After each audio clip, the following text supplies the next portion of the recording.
दिशा साली यांच्या वडिलांचे वकील निलेश ओझा यांनी पत्रकार परिषद घेत गंभीर आरोप करताना अनेक मागण्यांचा पाढा वाचला. काय आहेत त्यांचे आरोप पाहूया.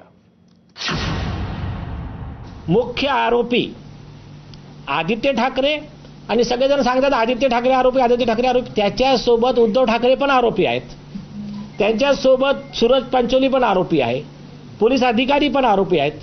तर या सगळ्यांवर जेव्हा गुन्हा दाखल झाला तर यांना कस्टडीत घ्या, यांची narco test, brain mapping test, lie detector test अशा सायंटिफिक टेस्ट करा, टाइम बाउंड मॅनरमध्ये ते इन्व्हेस्टिगेशन करा. आणि इन्व्हेस्टिगेशन म्हणजे हा तपास हा उच्च न्यायालयाच्या देखरेखीखाली करा. म्हणजे पहिला प्रॉब्लेम काय आहे इथे की काही पोलीस अधिकारी आरोपी आहेत, यांची गुंडागिरी आहे इकडे. तर याच्यामुळे मुंबईमध्ये किंवा महाराष्ट्रामध्ये निष्पक्ष सुनावणी शक्य नाही, निष्पक्ष तपास शक्य नाही. म्हणून जे सुप्रीम कोर्टाचे गाईडलाईन आहेत त्यानुसार या प्रकरणाचा तपास सीबीआयकडे जायला पाहिजे. दुसरी गोष्ट, या प्रकरणाची सुनावणी ही महाराष्ट्राच्या बाहेर व्हायला पाहिजे. तशी मागणी आमच्या याचिकेत करण्यात आली आहे की रिया चक्रवर्ती आणि आदित्य ठाकरेंचे संबंध खूप जुने आहेत, वर्षापासूनचे आहेत.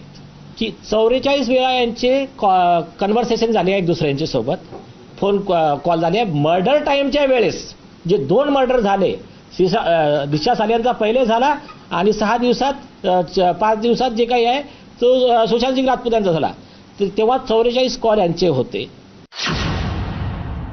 दिशा सालियांच्या फ्लॅटवर त्या दिवशी आदित्य ठाकरे, सूरज पांचोली होते हे प्रूव्ह करणारे digital proofs, mobile tower location आणि एक्स्ट्रा जे आत्ता नाही सांगत आहे मी, हे सगळे नार्कोटिक्स कंट्रोल ब्युरोच्या फाईलमध्ये आहे, समीर वानखेडे साहेब यांच्याकडे आहेत.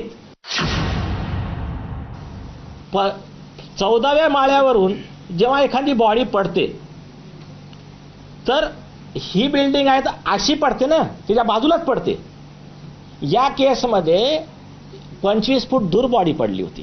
पहिले बिल्डिंग, मग वॉल कंपाऊंड, मग 10 फूट. तर हे जे पॉसिबल नाही आहे.